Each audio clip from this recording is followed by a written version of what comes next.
Before you go listening to people on social media about American healthcare and believing everything that they say, if you have not lived here, if you have not been here, perhaps you should before making such a decision. When I say you should be here, I don't mean you should come here under the care of a chauffeur, ambassador, or anyone that is from a public office. These people do not live like the average American. If you are able to come over here, then you yourself probably do not live like the average citizen. Going to other countries is typically not a luxury that most in the working class and below, well, they just can't afford. If you don't see the U.S. through the experience and eyes of the average American citizen, you're not getting an accurate picture. If you come here, you should at least spend several months living with and like someone like myself. Now we will go through our list of what we will be doing during your stay. Keep in mind, this is not a vacation. This is to experience the average daily life of a typical American citizen who has a debilitating chronic pain condition.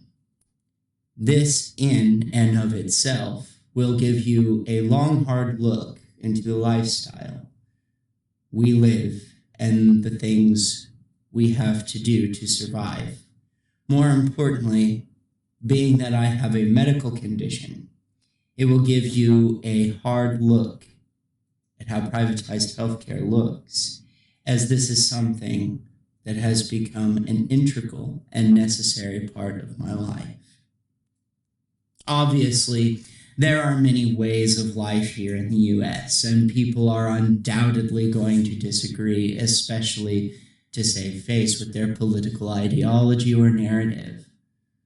I must stress the idea is to give a first-hand look at my personal experience so that anyone from a European country can make up their own mind.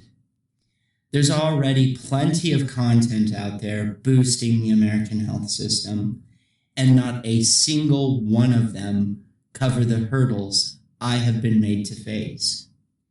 Some would even say that our current system isn't privatized enough. This is a side that is not told, the side I'm about to say, that you will find a hard time finding any content relating to the matter aside for Reddit posts and chronic pain communities, or other social media groups that are focused on specific things, such as chronic pain conditions or certain types of disabilities. If you go to those groups, you will find that this is more typical than those that would say my example is a niche or extreme example, as many of them tend to be very healthy. Like I said, finding content that bolsters the American healthcare system. They are a dime a dozen. As well as content criticizing it with the opposite end of the spectrum to push a more socialist agenda. Yes, that's right. I am going above and beyond the leftist agenda on this one. I just want to present the raw reality of what it will be like for a European person to live here as I do. Just know, the way I live is not as uncommon as you might think, and perhaps fairly quick once one becomes disabled by a chronic pain condition, chronic illness, and the like, Welcome to dealing with the working class lifestyle while having medical concerns here in the US. This will be based off of my very real lived experiences and continued life as it is. So, to any American that listens to this, there's nothing really to agree or disagree with. If you do, then maybe you need to reassess how you view American life and our healthcare or the systems that are supposed to help us. So, just to reiterate, this is about me. This is sort of a biography, a small snippet. First-hand experience only. First-hand experience only. First-hand experience only. Do I need to say that one more time? First-hand experience only.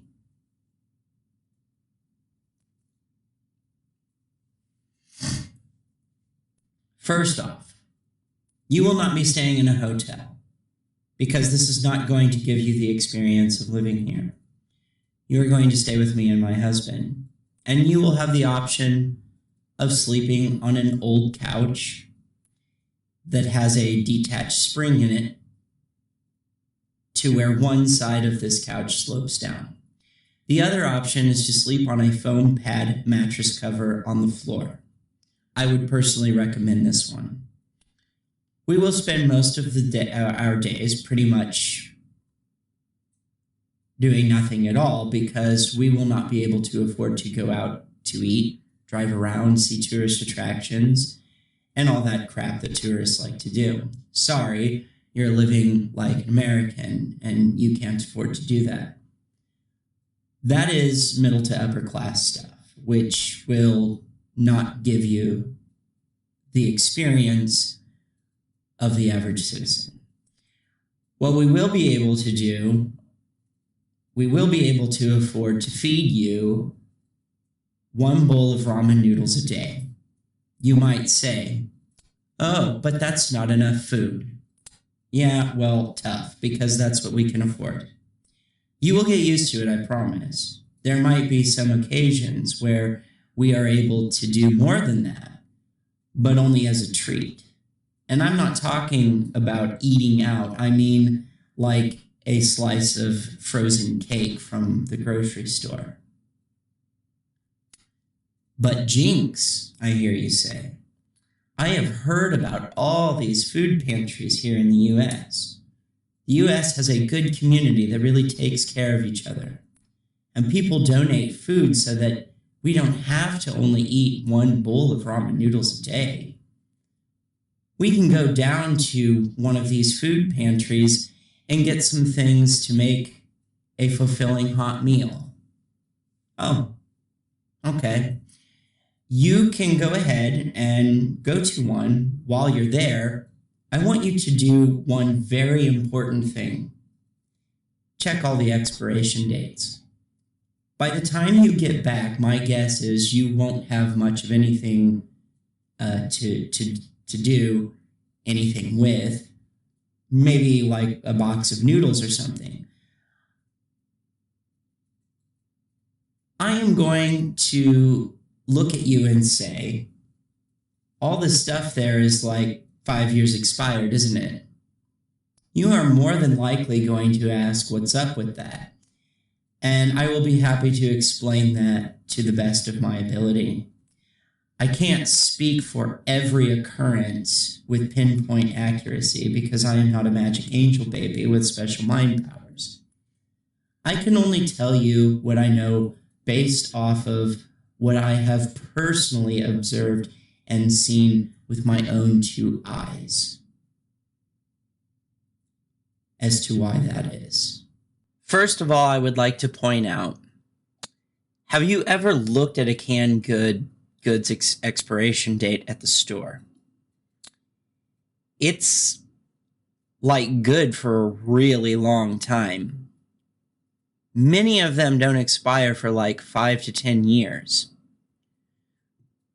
So how does a food pantry end up with a canned good that expired like 5 years ago? By the way, please do not ever eat a canned good that has expired that long ago. These are not pickled or jarred goods that can stay fresh for pretty much ever. A canned good that has expired 5 years ago can make you violently ill. I am ServSafe certified, trust me on this. So you think the local community is donating out of the kindness of their heart. That is very sweet and naive. Why do you think they are donating?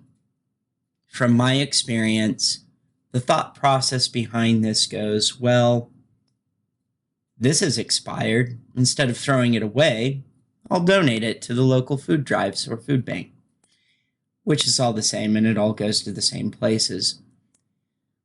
There's usually some sense of diligence or doing good for my fellow humans in need.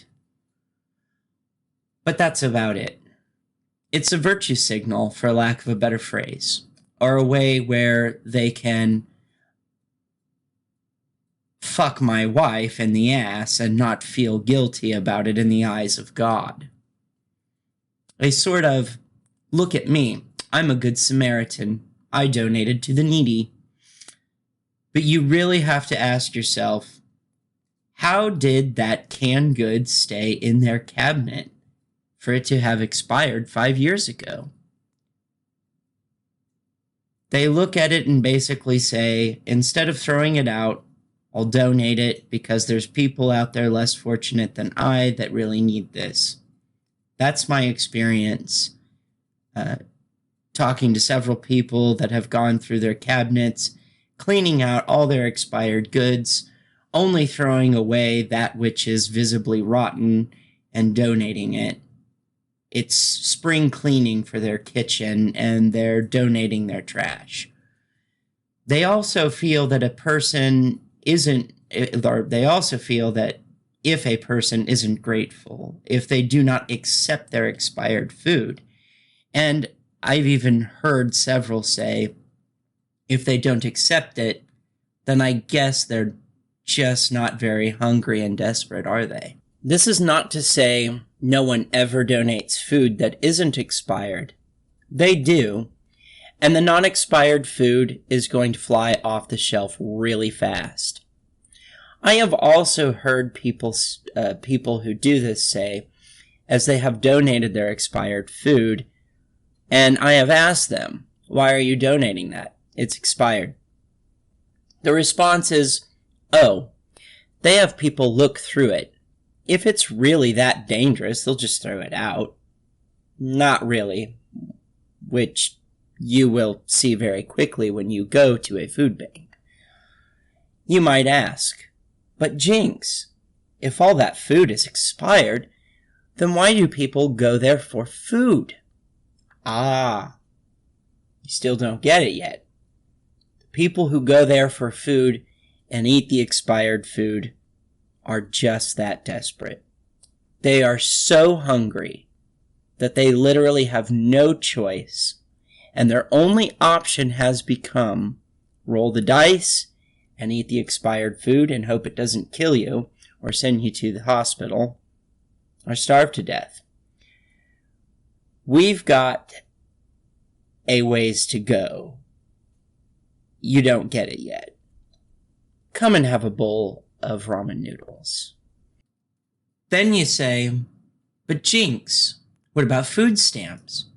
I hear that America, while not favored as it is a form of socialism, I hear people complain all the time how easy and freely the state gives out food stamps. Oh, okay. You go right on ahead and go to the local SRS office and you ask them about emergency food stamps, by the time you come back, I guarantee you are going to have a very disappointed look on your face. And I already know why, because I have been there and done that. First of all, the idea that the state freely hands out food stamps is just bullshit. They do not do that. You will be denied access to those food stamps, even emergency ones, based on a variety of reasons. The people you are staying with make over $10,000 a year. You're not homeless yet. You have to fill out paperwork and wait for months and more than likely not be approved. They will give you a list of the food pantries that you've already been to. You don't have kids, you're not on SSI/SSDI, nor have Medicaid or Medicare, or just simply the state just does not want to spend taxpayer money on poor little old you. Sorry, good luck. You still don't see what I'm saying yet when I say, come have a bowl of ramen noodles. Oh, but Jinx, you'll proclaim. There's churches and soup kitchens and good-willed Christians all over this country that help people. I have heard all about them, and it's what should replace socialized placement of food because the community takes care of their own. Again, how sweet and naive. You're still not getting it, but okay, go ahead. Go to a soup kitchen at a church or wherever. Let me know what you think when you get back. When you come back, another disappointed look, let me guess. They took like 4 cans of chicken noodle soup and poured water in it until it could feed everyone who showed up. At least one bowl. Your answer, of course, will be yes. And how do I know that? Well, because not only have I known many people that have had to utilize this, but I have also known people to volunteer in these soup kitchens, including some of my own family members. What you basically ate was chicken-flavored water. Then you might wonder, because you still don't get it yet, why do people go there if all they get is a bowl of chicken-flavored water? Again, you poor little naive thing. Because just like the food pantry, they don't have any other choice. They are so desperate and hungry at this point, anything, literally anything, is better than nothing. It's either chicken-flavored water or starve to death. Now, please, come and just have a bowl of ramen noodles. So now you've done some research and you say, aha, I got you this time, Jinx. They have fresh produce that gets donated by companies out of the kindness of their hearts and to give back to the community. I am going there. So, you've found harvesters, have you? Let me also tell you that that is a regional thing and not available everywhere, and mostly only in the city. You go ahead and get your so-called fresh produce, and let me know how that goes. Also, poor little naive thing, thinking companies care about their community. When you come back, you're going to have a grossed out look on your face, and I know why. I have worked for places that donate food for so-called fresh produce for the needy and the hungry. Once again, this is a company. This time, instead of a person, they are donating things that have lost their shelf life. They aren't rotten per se, but all the fruits and vegetables are going to be soggy and wilted, and all the bread is going to be as hard as a rock. The companies are donating this because they get a tax write-off if they donate to the poor, hungry, homeless, less fortunate, and so on. I'm not sure donating what's lost its quality assurance is what that tax break had in mind. But from a corporate executive's perspective, why throw it away and have it hit food cost on a P&L report when you can donate it and get a tax write-off? That's literally what this is all about. They don't care about the needy, the homeless, the community, and so on. They care about profit and the bottom line. I swear, if you ask me why people eat this again at this point, I am going to write it down on a piece of cardboard and show it to you. They have no other option at this point. It's either eat old, rotten, wilted, expired crap or starve. They are literally just that desperate just to get some food in their stomach. You still don't get it yet either.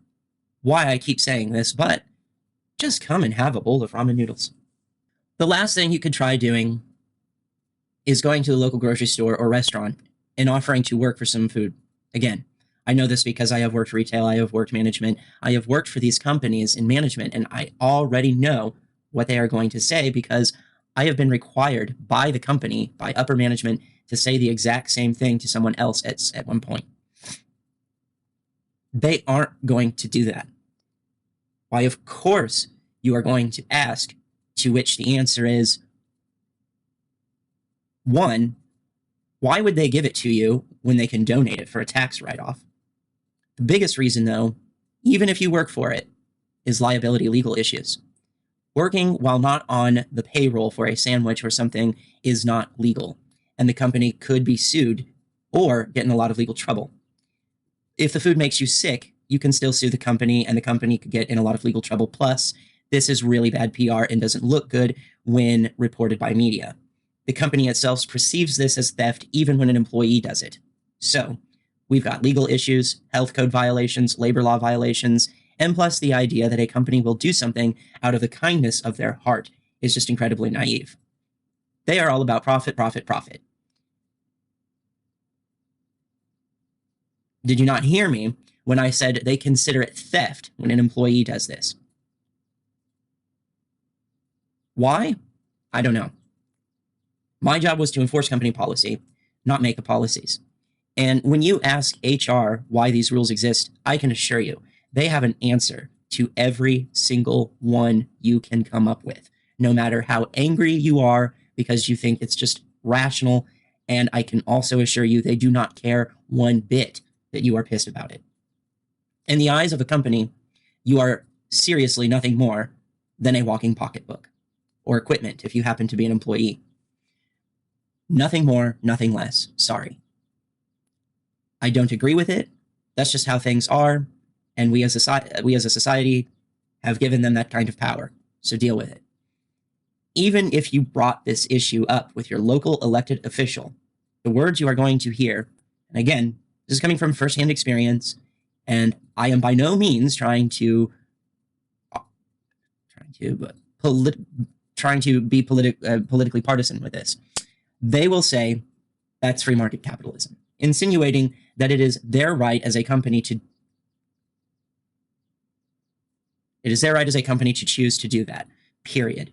That's not to say there aren't some good general managers that look the other way and allow it due to their bleeding heart, but their actions do not reflect the company's decision or policy. The general manager is also putting their job and career on the line by doing that, and most won't because they have bills to pay. So by this point, hopefully you have realized what I have been saying this whole time by repeatedly offering a bowl of ramen noodles. See, with all the other examples, it always boils down to the fact that there are people out there in the US that are so desperate for food that they have no other choice. They are literally at the point of eat this or starve. At my place, you get to have non-expired ramen noodles. They are hot. They won't be watered down. And you can have a different package every day. See, what I am getting at is, while it may not seem like a lot, here at my place, you've got privilege. Yes, you are privileged. That while only one package a day, at least it's not expired, rotten, watered down, I'm not going to make you work for it just to tell you no. Here you have a roof, controlled environment, so you don't freeze to death or die from a heat stroke. It may not be a lot of space, but it's bigger than most apartments. You'll be able to shower. You might even get one tiny piece of cake one time in your whole visit, which is more than others get. Here, you also actually have a place to rest your weary head instead of the concrete outside or on the floor. We actually have pillows, you ungrateful fuck. You know what else we have? The internet and a TV with a gaming console. Do you finally get it yet? This is privilege. So just come and try to enjoy your one hot bowl of ramen noodles and be thankful because many Americans have less. Not what you've been told and sold by social media pundits that make tons of money off your Patreon donations or their very mainstream attitudes and positions from the right and the left, mind you. So now you're sick from eating what was literally someone or a company's garbage and you got a fever of 102.606. Well, we have to wait at least a week before we can actually say it's an infection. Hey, I'm just telling you what the doctor is going to say. After we wait a week, and of course the fever is still there, you have a bacterial infection. Since you don't have insurance, and I mean, how could you? I don't even have insurance. My husband does, but apparently that doesn't apply to you or I. Here's your options. You can call the doctor's office to make an appointment, which they're going to be full up, and they will only be able to squeeze you in within about 2 weeks. But wait, you say. I have had a fever of 102.06 for the past week already. I need antibiotics now.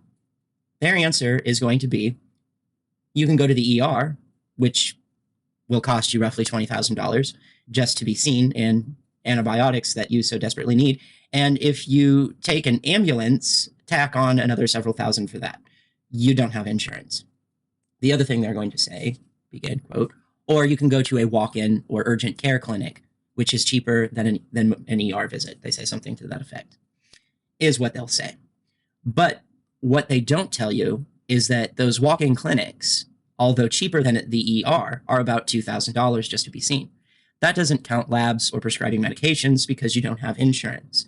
And you will have to wait in line, which could be anywhere between 45 minutes to several hours, as there's usually only 1 or 2 LPNs or nurses with the ability to prescribe only certain medications. Did you think I was going to say doctors?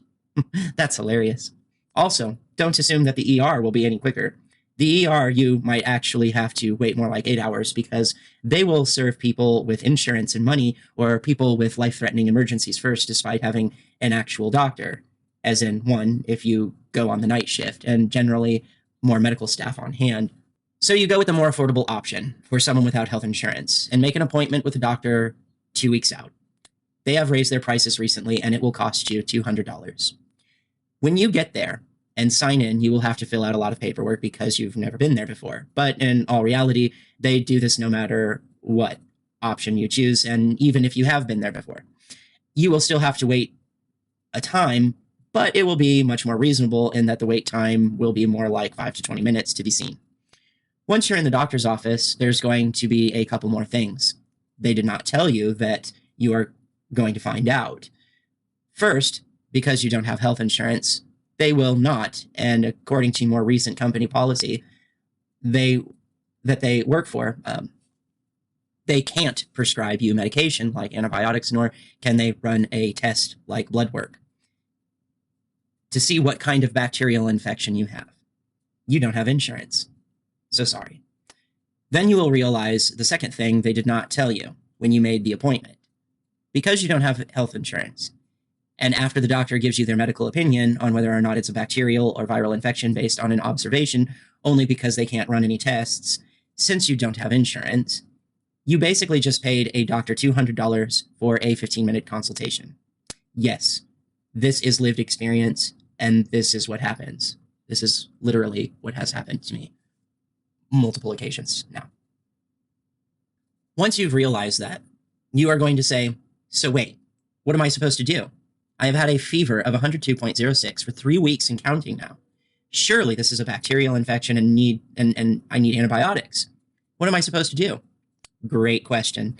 And the doctor will more than likely agree with you that this whole system is bullshit and that, yes, you should be on antibiotics immediately. But their hands are tied, you see, and there's nothing they can do. They will suggest the original other 2 options, which are the ER or the walk-in clinic or urgent care. So now you're going to do the next best thing as a person without insurance and limited income, and that is you are going to go to the walk-in/urgent care clinic. I have no doubt you will be pissed and frustrated, but you really will have no other option other than going out on the streets and looking for illegally purchasable antibiotics. If you choose this and the doctors know about it, they will mark it in your medical record and flag you as a potential drug seeker, which will further limit your medical options. What? You think because healthcare is privatized here that means there's no government interference into healthcare itself? You poor, naive, deluded thing. What on earth do you think the DEA, CDC, FDA, OSHA, OBRA, and DOJ, and the American Controlled Substances Act was meant for? Of course, there's legalities they have to follow along with corporate policies. Because they are independent companies and because you don't have insurance, you are seen as a financial liability that may not be able to pay their medical bills. And as a general rule of thumb, to those who run companies, they do not like the idea of giving a person a product or service that does not yield a profit. It's as simple as that. Also, so you know, they like insurance companies because they charge insurance companies more money than private payers. That's right. That $2,200 you spent just to get a doctor or nurse to prescribe an antibiotic to you. If you were an insurance company, they would charge more like double that. Being that they are a for-profit private business, they tend to like to do what's profitable, and you can complain about that all you want, you little socialist. The fact of the matter is, if you bring this issue up with a local publicly elected official, they are going to say the same thing as they said before about the grocery store. And yes, this is my firsthand experience on multiple levels. They will say, that's free market capitalism.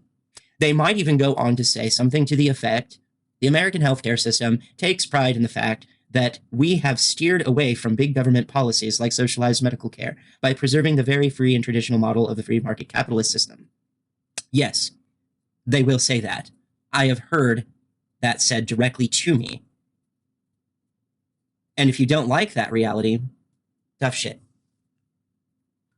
So by now you have spent $200 on a doctor for 15 minutes of their time only to go to a walk-in/urgent care clinic and drop $2,000. Now you must pay for the lab costs to prove you actually have a bacterial infection and not a viral infection, which will be about $90 to $500 depending on where you go. We are going to say, for storyline's sake, that the test came back positive for bacterial food poisoning, so you can get your antibiotics. But if it were a viral infection of that nature, then you would be sent to the ER where you would rack up a bill of roughly about $30,000 for an inpatient hospital stay, all the equipment they use to keep you alive while fighting off the viral infection. And there's variations to that, but sometimes they might send you home or something. That's, you're talking about a viral infection that bad, they might send you there. Now you have your bacterial infection, proper diagnosis, and your script has been sent off to the pharmacy, but oops, you don't have insurance, and they refuse to fill it. Again, free market, bitch. They send it over electronically to another pharmacy that will fill it for you, which by law, you are only allowed to do twice a year, or you will get that nasty red flag of drug seeker on your file. Then no one will fill your script, no matter what. Sorry, I just live here. I don't make the rules. But in all fairness, this one is probably more the fault of the left and their bullshit. Since you don't have insurance, they will fill it, but you are going to get the generic version. But don't worry, it works just as well.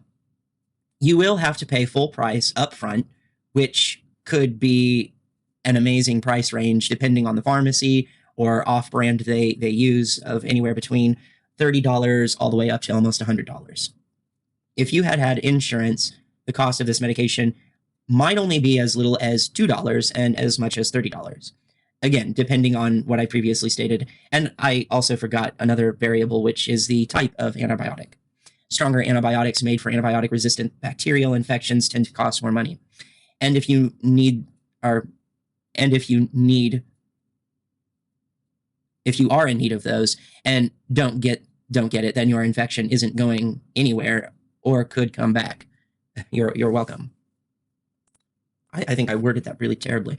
What I was saying there is that if you need the antibiotics for antibiotic resistance bacteria and you get a normal antibiotic, like instead of Augmentin, you get penicillin, The symptoms might go away for a little bit, but the infection will come back, or it won't leave at all, and you'll still have it. So you're welcome. While you lay on a broken couch or on a foam mattress cover, taking your antibiotics and trying to recover, I wonder what perception you will have of America, the way we live, and our healthcare system, despite what you may have heard from well-off social media political pundits with some sort of political agenda. You will realize that many Americans are struggling. They struggle to keep a roof over their head. And you might even come to realize that some people even live in a self-made shack, and some even live in tents. Many Americans struggle to put food on the table, and being able to eat a bowl of ramen noodles a day is, in fact, sort of a luxury. Those political pundits know nothing about because they are rich and they make good money at your expense. You might even come to learn there's a population here called hotel hoppers, and people worried about their cars being repossessed, thus taking away their ability to get to work. You will find that most Americans spend their pastime on the couch recovering from long days of work as they work 70 hours a week and still struggle. You might come to find why so many Americans self-medicate by what they can purchase from off the street, because medical care is just not an option. Trans people ordering hormones from offline or off the streets, people buying antibiotics from off the streets, along with a variety of other drugs to escape, deal with, or cope, or even treat pain or mental illness. You will find that the concept of a strong community is nothing more than a political pop culture facade. After seeing the buzzing streets of the busy city and how many people dwell within it, the very idea of abolishing the city to take back small community lifestyles is not only unrealistic, it's a poorly constructed joke made by people who can't do math and have no concept of social reasoning, or sorry, spatial reasoning. You will also see and recall back to the vastness of these cities, because you will see them flying. You will see them all flying on the plane below before you land. Even more sinister is the idea that many of them do know this is. Many of them do know this, they just don't care, because it's all about pushing a political agenda rather than anything that comes close to the truth and that goes for both sides. You will learn that the idea of community is so fractured, it will seem like no one really cares if you live or die. The reality is everyone is so preoccupied with surviving themselves, they just don't have the time or mental energy to care about your life, nothing personal. You will find that privatization of healthcare really doesn't tantamount to shit and only goes so far. As the moral busybodies say, that until it comes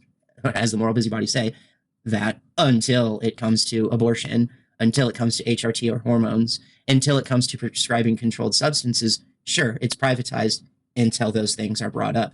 And you could be seen as a drug seeker just for paying for medication with cash. They are overly zealous about being anti-drug or addiction, that they will let you die rather than give you the medication you need to survive, live, and function. You'll think, no wonder everyone is fat. They're malnourished because they are all starving. I mean, isn't that interesting how those in higher society aren't? Well, they can actually afford not just healthy food, but food with actual nutrients in it. You will learn why we are the world's biggest jailer, because it seems like everything is a crime. That includes being homeless, as they ticket and arrest them for vagrancy. Even having nowhere to go. Even though the medical system won't treat you, it is illegal to self-medicate. So your options are to suffer and deal with it, die, or become a criminal. You will see why there's so much theft, as humans are made to compete for life, and they would do as any creature would do, try to survive by any means necessary. You might come to realize this is a very depressing place to live, where happiness is very hard to find. You will also come to realize that having a roof over your head in a 2-bedroom, 2-bath, 1,065 square foot apartment with plumbing and heating where you can eat 1 bowl of ramen noodles a day is a privilege that not everyone can afford. But wait, I hear you proclaim. Isn't this the land of the free? I am told all over the place that America is free and surrounded with liberty. Really? How can we be so free when we are the biggest jailer and prisoners in the world exactly? Yes, you can buy a gun here. And isn't that really cool?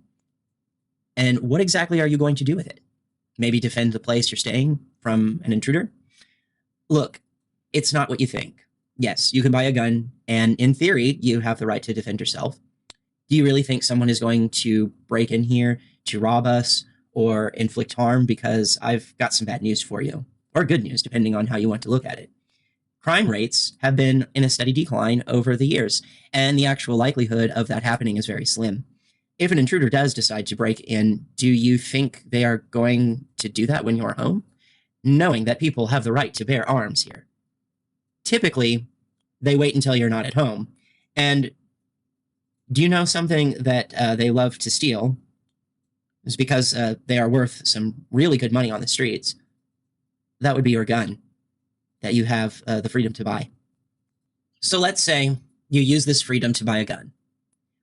While you are here and while you were out running around checking food pantries and whatnot, and then running around trying to take care of your bacterial infection you got from eating their rotten food, let's say an intruder broke in while we were out and stole your gun. You might think, oh, but the police here are so advanced and this is a land with harsh justice, so they'll find that person and they'll get my gun back.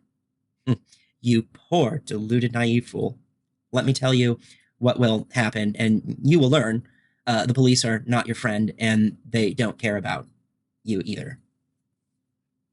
First off, when it comes to police, they are a hammer and everything is a nail. They are going to want to go through all of your stuff, looking for reasons to ticket us or charge us. They will look through your luggage, through the medicine cabinet, and not really care if medications that are there are legally prescribed drugs or not. When they see even a prescription of a controlled substance, they want to ask questions. As they take down your information, the other officers will be going through all of your belongings. They are going to take down your name, your phone number, birth date, and all that good shit. They are going to ask what was stolen, what it looked like, the serial number if you have it. Here's the reality, though. They aren't going to find your gun, and they are more than likely not going to find the person who did it. They are not going to look for DNA evidence like hair or fingerprints. They are just going to ask you those questions and go through your shit looking for illegal things they can charge you with. Even if they find your gun, they will not even know if it's yours or not because the person who took it has probably already scratched off the serial number and sold it to someone else on the streets. When they do find it, they will lock it up in an evidence room, and if you have no way to prove that specific gun is yours, they will not let you claim it, especially if it is associated with a crime that took place. You will not get reimbursed for your loss. They will not treat you with any modicum of respect because you did the right thing. They will fill out a report, go through your shit, and that's it. And I just want to be clear, this isn't part of what I wrote out, but I just want to be clear. This is not a pro or anti-gun argument. This is commentary based on my experiences dealing with law enforcement officers. That's what this is about. So, to continue, the fact of the matter is, to some level and degree, they are profit incentivized too. There's much money in using, there's not much money in using their valuable time and resources or equipment to find one measly stolen gun. They are much more interested in writing tickets for drug possessions, traffic violations, or other things because those actually produce revenue. Yes, this is all based on personal experience between turning a criminal in that lived with me a long time ago and losing some of my stuff, and also from dating a cop. For every person they can put on probation, diversion, jail, prison, or hand a ticket, the states or local police station and justice department get revenue because they charge people for those things. Like, literally charge them money, and a lot of it. I hate to tell you, but they don't care about your missing shit. The only way they will care about something that is not revenue-based is an actual legal emergency, and that is even ever more likely when the state or city cares about it, or some rich person. I have seen them dismiss the idea of murder because a body was too far decayed and the person who died was a drug user. In this case, they did not look for fingerprints, hair, signs of a struggle, nothing. In fact, they didn't even take the $100 worth of heroin that was left in plain sight in the person's cigarette pack, nor needles or anything else. They just saw rotten body, drugs, case closed. That is a very real story. They didn't even take the phone of the person to try and get drug contacts off of to even arrest the person who sold the dope. They don't care about your shit. They don't care about drug. What they care about? They care about drug charges and writing tickets to produce revenue. The other aspect of this is that you think you have the right to shoot someone in self-defense. A principle I agree with, by the way. Well, here's the problem with that. Can you prove that indisputably? Let's say someone broke in to rob or hurt you and you shoot them. Whether they live or die from the gunshot wound, if you cannot prove that they had a weapon or that their intent was to harm you, you're probably going to jail for accidentally shooting someone or accidentally killing someone. Hope you got it on video. There are so many legal interpretations, it's hard to say if you're in the clear or not, whether you were absolutely defending yourself from being harmed or stopping someone from robbing you. Even if you legitimately were defending yourself, if they were not found to have a weapon, the court may not agree with you. This also depends on which state you live in, too, of course. Different states have different laws. If you ended up killing them, accident or not, oops, there goes some of your evidence, and the court may not agree with you. If nothing was actually taken, the court may not agree with you. Even if it was all an accident, that might change the charge and your sentence, but you will still be considered guilty. There was actually a lawsuit that happened when I was around 15 years old in the city that I live in of someone who broke into a home and tried to steal a bunch of stuff. The robber ended up tripping on a lawn ornament and broke his ankle and sued the person he robbed for negligent, safety hazard, and ending up causing bodily harm. And the person who robbed them won. Let that sink in. Technically, you have a right to use a gun to protect your personal property and self, but how many times that has failed is really immeasurable. That's why I say hopefully you have a camera where the act was recorded or some witnesses. The more evidence you have that it was in fact self-defense, the better, but honestly still does not guarantee a judge or court will see it that way and rule in your favor.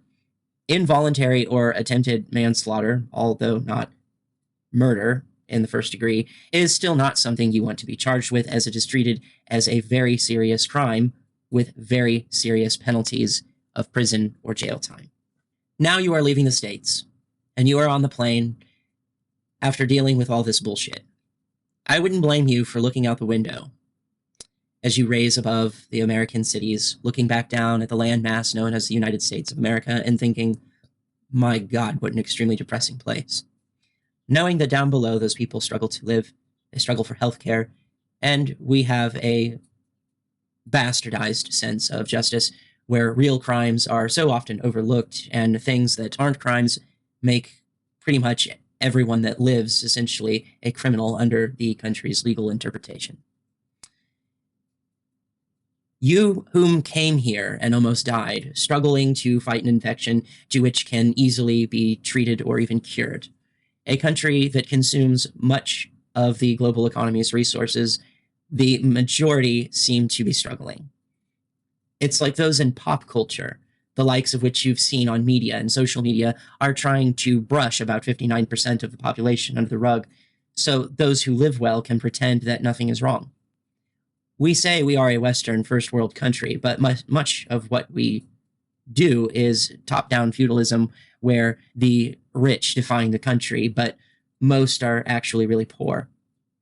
We behave more like the richest third world nation, and those who have it well really don't seem to care.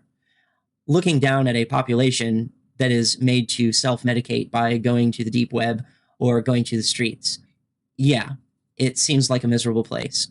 And I wouldn't blame you to be eager to get back to Britain or wherever you came from in Europe. The left to right banter you see on social media, you now understand to be pig shit brained bullshit. A giant manipulation tactic invented by those who live wealthy to keep doing what they do while ignoring a problem that has been spiraling out of control for decades. The political pundits, if they get their way, they will make it worse, and they have successfully divided our country into fray. Now, when you go back, you can really mean it when you say, what they show us on media, be it mainstream or social media, it's all fake. That place is it's a very depressing place to live and stay. So now I ask, how are we free? I mean, sure, there's things that we can do that you can't, but the same applies in reverse. We are the biggest jailer on earth. Are you sure you want to model your healthcare off of ours? If so, why? Do you really think we've got it good here? If so, why? I am sure, to many, I am a heretic for criticizing my own country this way. Some would flip shit, and they would be so pissed it would blow their minds. They never seek to question, to fix the problems addressed, and they can't help it. They've been told, we are the best, and anyone to question that is just a dirty, filthy whateverist. I am not a nationalist. I am a patriot, and there's a big difference. I want things to get better here, and it's not like I can just leave. I'm stuck here. People are sold on their identity politics that say, well, if you just do it this way, then everything will fix itself. And then point fingers at each other and say, it's always the other side's fault. Don't you know that?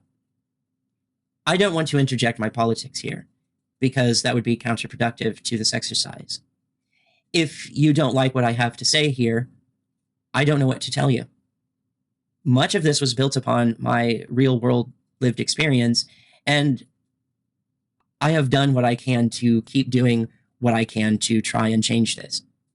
If you are an American like me and viewing your country through this lens makes you uncomfortable, maybe you need to start asking yourself some very difficult questions.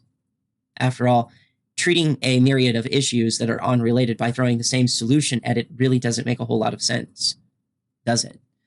It's like trying to use water to put out fires, curtail thirst, and then saying, well, we should be able to do surgery with it too, or fix a stereo system with the water.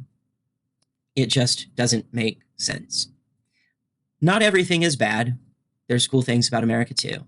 We, as a society, need to realize we are running behind on many aspects, on some pretty big issues, comparatively to most of the rest of the world. We keep pretending that these big issues are small and minuscule. To whomever is listening to this, I can say, I am not really sure what the answer is, but many think they have the answer. But I know they don't. But they are very certain that they think they do. So, like, share, subscribe, comment. Out.